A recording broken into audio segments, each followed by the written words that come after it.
Quando você pensa na Europa, quais cidades vêm à mente? Para a maioria das pessoas, é Paris, Londres, Barcelona, Roma e talvez algumas outras. Poucos pensariam imediatamente em lugares como Belgrado, Sofia, Kiev ou Minsk. Isso reflete uma clara separação entre a Europa Ocidental e Oriental, uma divisão que persiste desde o fim da Segunda Guerra Mundial. Após a guerra, a Europa estava ideologicamente dividida. A Europa Ocidental era uma mistura de estados democráticos capitalistas, enquanto a Europa Oriental era dominada por estados autoritários socialistas e comunistas. Winston Churchill chamou famosamente essa divisão de "a cortina de ferro". Durante a Guerra Fria, essa cortina metafórica corria ao longo dessas fronteiras aqui. Embora não fosse uma barreira física, era muito real na mente das pessoas. Havia interação limitada entre os dois lados. Pessoas da Europa Ocidental raramente se aventuravam no bloco oriental, e vice-versa. Economicamente, os países da Europa Ocidental avançaram com iniciativas de privatização e um foco em ganhar dinheiro.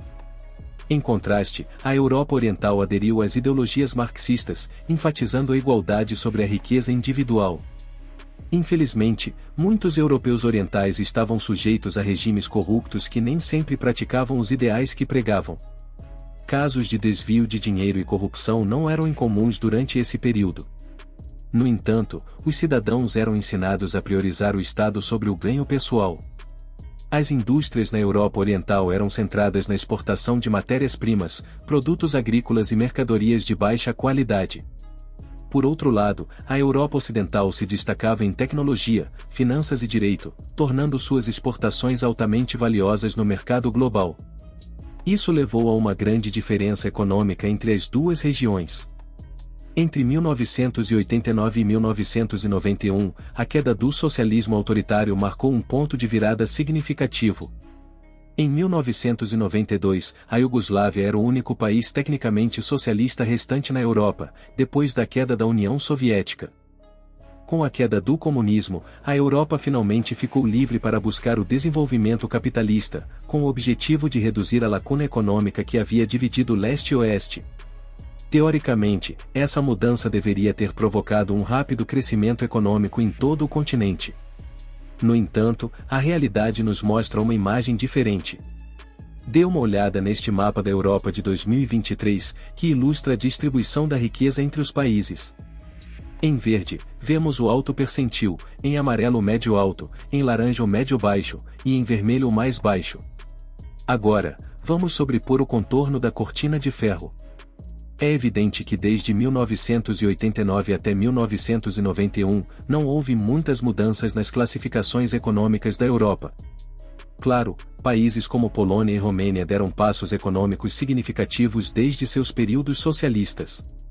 No entanto, os estados ocidentais também continuaram a se desenvolver, mantendo a dominância no mais alto percentil econômico. Não houve um real encurtamento da distância.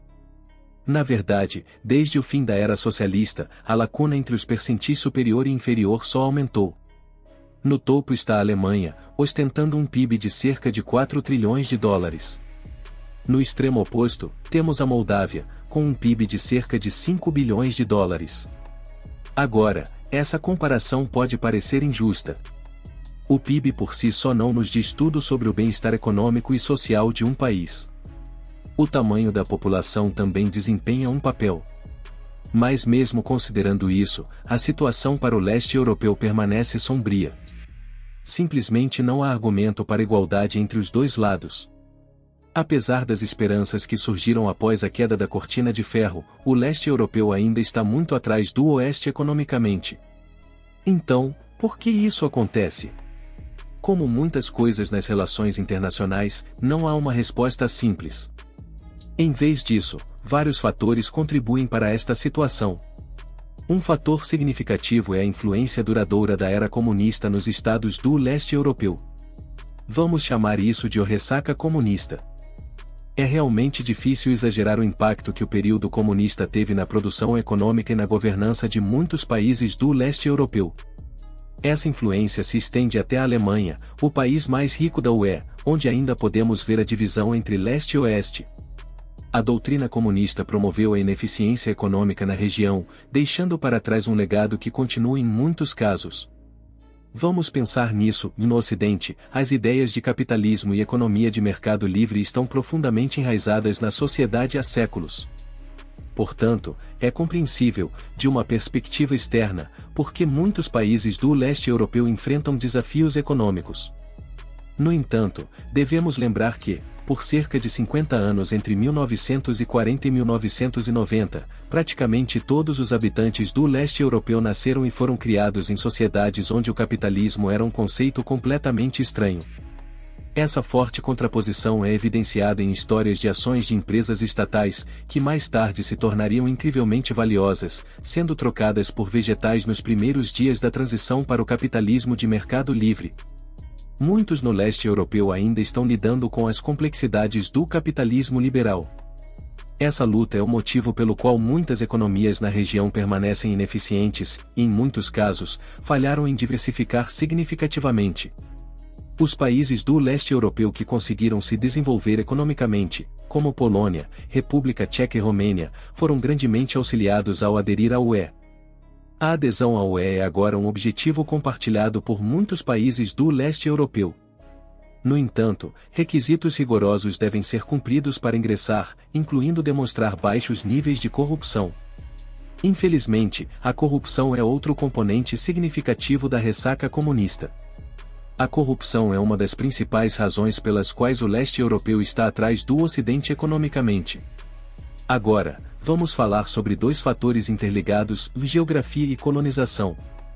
A geografia desempenhou um papel importante na incapacidade histórica do leste europeu de participar do colonialismo.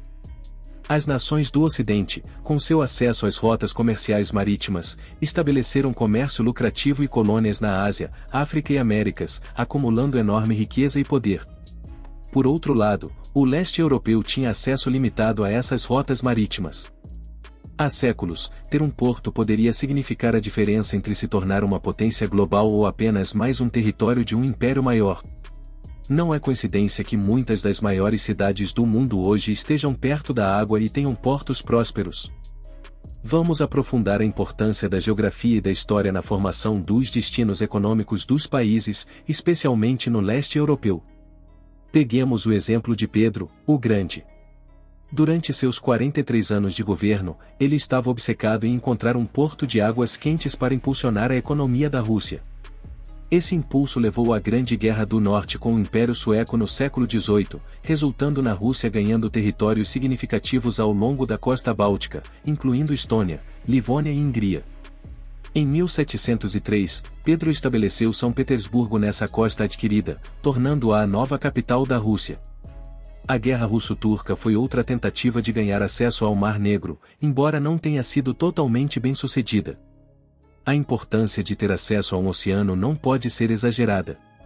Ao contrário de países como o Reino Unido e a França, que tinham acesso imediato ao Oceano Atlântico, os países do leste europeu tinham que lidar com pesados pedágios ou acesso restrito através dos estreitos dinamarqueses. O mesmo se aplica ao Estreito de Gibraltar, historicamente dominado por muçulmanos, espanhóis e agora britânicos. Essas barreiras geográficas limitaram a participação do leste europeu no comércio internacional e no colonialismo, apresentando uma desvantagem significativa. Mesmo hoje, eles não se beneficiam do neocolonialismo como alguns países do oeste europeu. Outro aspecto geográfico é o terreno plano de grande parte do leste europeu, especialmente Polônia, Bielorrússia e Ucrânia. Embora ótimo para a agricultura, essa planície tornou essas regiões alvos fáceis para exércitos invasores, um fator que contribuiu para seu passado histórico de conflitos. O leste europeu está longe de ter a pior geografia do mundo, mas combinada com outros fatores, essas limitações adicionam aos desafios econômicos da região, especialmente historicamente. O conflito também tem sido um grande contribuinte para a disparidade econômica. As guerras raramente são úteis para um Estado tentando desenvolver sua economia e riqueza. Desde 1991, a maioria dos conflitos no continente europeu ocorreu no leste europeu. Essas guerras impactaram diretamente as economias desses territórios e indiretamente através das altas taxas de imigração. As guerras após o colapso da Iugoslávia, por exemplo, levaram milhões a deixar os Balcãs, privando essas regiões de futuras gerações e da força de trabalho. A guerra em curso entre Rússia e Ucrânia é um exemplo marcante. Ela impactou severamente ambas as populações, levando a uma fuga de cérebros. Apenas em 2022, cerca de 12 mil milionários deixaram a Rússia, juntamente com quase 100 mil trabalhadores de tecnologia, o que representa 10% de toda a força de trabalho de tecnologia do país. Essa fuga de cérebros pode ter repercussões econômicas significativas a longo prazo. Por fim, a simples oportunidade de melhores perspectivas econômicas levou muitos do leste europeu a procurar empregos em regiões mais prósperas. Com a cortina de ferro não mais dividindo a Europa, as pessoas estão seguindo o dinheiro. Mais de 30 anos se passaram desde a Guerra Fria e a Era da Cortina de Ferro, mas o leste europeu ainda não alcançou o oeste economicamente. Se mais estados do leste europeu se comprometerem a ingressar na UE, eles podem se libertar das tendências do período comunista e encontrar mais oportunidades. No entanto, o dia em que o leste e o oeste europeu alcançarem a paridade econômica e social parece distante. Seria uma jornada longa para o futuro. Obrigado por assistir.